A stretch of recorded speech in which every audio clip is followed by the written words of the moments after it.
అన్యాయాన్ని ప్రశ్నిస్తే అరెస్టులా అని చెప్పేసి కిషన్ రెడ్డి అడుగుతున్నాడు. ఇందిరమ్మ పాలన అంటే మతోన్మాదాన్ని ప్రోత్సహించడమా, ప్రశ్నిస్తే అక్రమ అరెస్టులు చేయడమేనా అని కేంద్ర మంత్రి కిషన్ రెడ్డి ప్రభుత్వాన్ని ప్రశ్నించారు.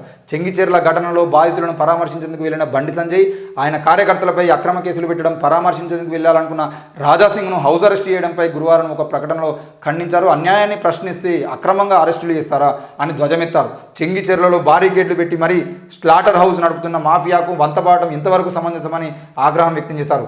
చెంగిచెర్లలో అక్రమ స్లాటర్ హౌస్ను తొలగించాలని, బీజేపీ నాయకులు కార్యకర్తలపై కేసులు ఉపసంహరించుకోవాలని, బాధ్యులైన పోలీసులను సస్పెండ్ చేయాల్సిందేనని కేంద్ర మంత్రి డిమాండ్ చేశారు. బాధితులపై దాడులు చేసిన వారిని కఠినంగా శిక్షించాల్సిందేనని కిషన్ రెడ్డి డిమాండ్ చేశారు. కాంగ్రెస్ పాలనలో హిందువులు బతికే పరిస్థితి లేదన్నారు. హిందువుల మనోభావాలతో ఆడుకునే వారికి ఎన్నికల్లో బుద్ధి చెప్పాలని కిషన్ రెడ్డి పిలుపునిచ్చారు. కాగా బీజేపీలోకి ఇతర పార్టీల నుంచి వలసలు కొనసాగుతున్నాయి. గురువారం ఖమ్మంకు చెందిన retired additional DCP Attaluri Subhash Chandrabose బీజేపీలో చేరినని చూస్తున్నాం. ఇది ఎన్నికల కోడ్ కిందకి రాదా? ఎలక్షన్ కమిషన్ ఆధీనంలో ఉన్నప్పుడు, అంటే ఎలక్షన్ కోడ్ అమల్లో ఉన్నప్పుడు హిందువులు అని మాట్లాడటం ఒక పార్టీ రాష్ట్ర అధ్యక్షుడిగా బీజేపీ సికింద్రాబాద్ అభ్యర్థిగా ఉన్నటువంటి వ్యక్తి ఈరోజు ఈ విధంగా మాట్లాడడం ఎన్నికల కోడ్ కిందకి రాదా?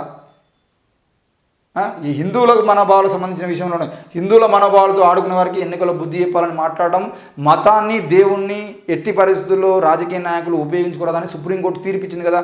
ఈ సుప్రీంకోర్టు తీర్పును వక్రీకరించడం కాదా? అంటే సుప్రీంకోర్టు మీద కూడా వీళ్ళకు అంత పట్టు లేదన్నట. ఈరోజు ఏమని మాట్లాడుతున్నాడు బండి సంజయ్, కిషన్ రెడ్డి కొద్దిగానన్నా ఆలోచించి మాట్లాడాల్సిందంటే, చెంగిచెర్లలో జరుగుతున్నది అరాచకం అయితే జన్వాడలో జరిగింది ఏందని నేను డిమాండ్ చేస్తున్నాను. దానికి సమాధానం చెప్పండి. అంటే కేవలం ఇక్కడ క్లియర్గా చెప్తున్నాడు కదా, చెంగిచెర్లలో అక్రమ స్లాటర్ హౌస్ను తీసేద్దాం బరాబరు. అయితే విషయం ఏంటి అని అంటే, ఈ కాంగ్రెస్ పాలనలో హిందువులు బతికే పరిస్థితి లేదన్నారు. హిందువుల మనోభావాలతో ఆడుకున్న వారికి బుద్ధి చెప్పాలట.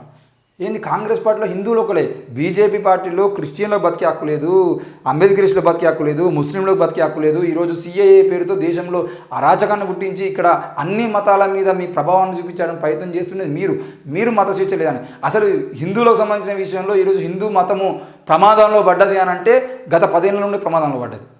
మీరు చూడండి, 10 ఏళ్ల క్రితం ఎక్కడ కూడా హిందూ మతాన్ని కాపాడుకుందాం, హిందూ మతాన్ని ప్రమాదం ఉంది అని చెప్పేసి ఎక్కడ ఎవరు మాట్లాడలే.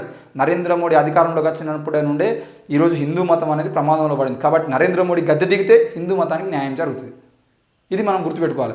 హిందూ మతానికి ఎప్పటి నుండి అన్యాయం జరుగుతుంది, ఎప్పటి నుండి హిందూ మతానికి నష్టం జరుగుతుంది అంటే నరేంద్ర మోడీ అధికారంలోకి వచ్చినప్పటి నుండే హిందూ మతానికి అన్యాయం జరుగుతుంది, నష్టం జరుగుతుంది. కాబట్టి నరేంద్ర మోడీని, బీజేపీ పార్టీని గద్దెదించితే ఈ దేశంలో హిందుత్వం అనేది రక్షణగా ఉంటుంది, హిందుత్వం అనేది శాంతియుతంగా ఉంటుంది, హిందుత్వం అనేది అన్ని మతాలతో కలిసికట్టుగా సామరస్యంగా ఉంటుంది. ఎప్పుడైతే నరేంద్ర మోడీ గద్దె దిగుతాడో అప్పుడే ఈ దేశంలో హిందుత్వం రక్షించబడుతుంది.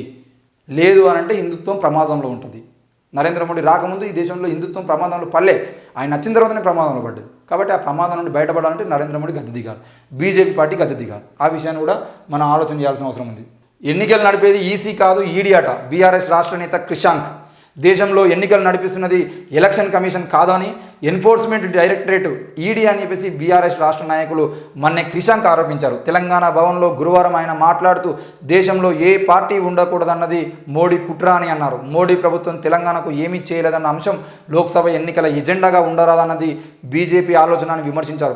గత 10 ఏళ్లలో మోడీ సర్కార్ ఏం చేసిందో ప్రజలకు తెలియకుండా చేసేందుకు ఎమ్మెల్సీ కవితను, ఢిల్లీ సీఎం కేజ్రీవాల్ను అక్రమంగా అరెస్ట్ చేశారన్నారు.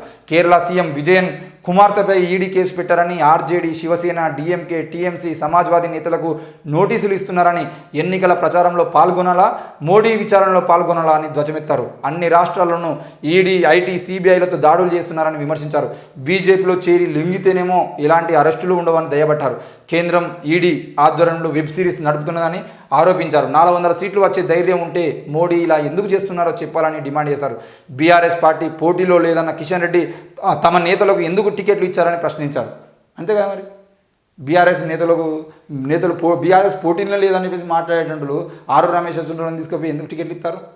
బీఆర్ఎస్ ఎంపీని తీసుకుపోయి మీరు అక్కడ ఏంటిది మన జహీరాబాద్ ఎంపీని ఎందుకు టికెట్ ఇచ్చిండ్రు? ఎంపీ రాముల్ని ఎందుకు తీసుకుపోయి మీ టికెట్ ఇచ్చుకున్నారు? ఆయన కొడుకు బీఆర్ఎస్ నేతలు కదా వాళ్ళు. బీఆర్ఎస్ నేతలు అసలు బీఆర్ఎస్ పోటీ కాదంటే బీఆర్ఎస్ నాయకులు తీసుకొని మీ దాంట్లో కలుపుకోవాల్సిన అవసరం ఏమొచ్చింది? మీ దాంట్లో నాయకులు లేరా? గెలిచేటువంటి అభ్యర్థులు లేరా? ఆల్రెడీ ఎమ్మెల్యేలు ఓడిపోయారు కదా వీళ్ళందరూ. ఏంటి రఘునందన్ రావు ఓడిపోయిండు, ఈటల రాజేందర్ ఓడిపోయిండు, ధర్మపురి అరవింద్ ఓడిపోయిండు, బండి సంజయ్ ఓడిపోయిండు. ఈ నలుగురు కూడా ఎమ్మెల్యేలు ఓడిపోయి ఇప్పుడు ఎంపీలుగా పోటీ చేస్తున్నారు పోటుగాళ్ళు. రేపటి రోజున ఓడిపోతారన్న భయంతోనే మీరు బీఆర్ఎస్ నాయకులను తీసుకొచ్చుకొని బీబీ పాటిల్ను ఆడించుకున్నారు, రాములు కొడుకు భరత్కు నాగర్ కర్నూలు ఇచ్చుకున్నారు, ఆరూరు రమేష్కి ఏమో ఇక్కడ ఇచ్చుకుంటారు.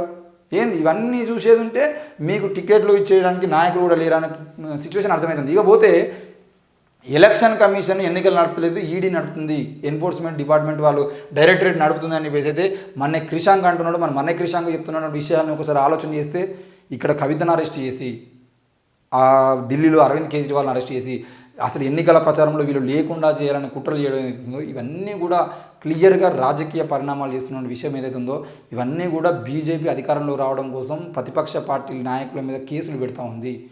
మరి ఆ కేసుల నుండి ఈరోజు చంద్రబాబు నాయుడు కూడా జైలు పంపించిన తర్వాత ఏం చేశారు, జగన్మోహన్ రెడ్డిని బలిపశువు చేసి జగన్మోహన్ రెడ్డి చేసిందని చెప్పేసి డ్రామాలు ఆడి ఈరోజు బీజేపీ పార్టీ వైపు తిప్పించుకొని బీజేపీ పార్టీ ఈరోజు చంద్రబాబుకు సపోర్ట్ ఇస్తాం తప్ప అసలు చంద్రబాబు రెండోసారి సీఎంగా రాకుండా అడ్డుకునేది కూడా బీజేపీ పార్టీ అనేది కూడా అర్థం చేసుకోవాలి. ఈరోజు కేసీఆర్ని ఇక్కడ లేకుండా చేసి బీజేపీ రెండో స్థానంలో రావాలనే ప్రయత్నం చేస్తుంది. దానికి కేసీఆర్ బలిపశు అవుతున్నాడు. కేసులు కాకుండా ఉండడం కోసం అవసరమైతే రేపు మాపు బీఆర్ఎస్ పార్టీని తీసుకుపోయి బీజేపీలో విలీనం చేసినా కూడా మనం ఆశ్చర్యపోవాల్సిన అవసరం లేదు.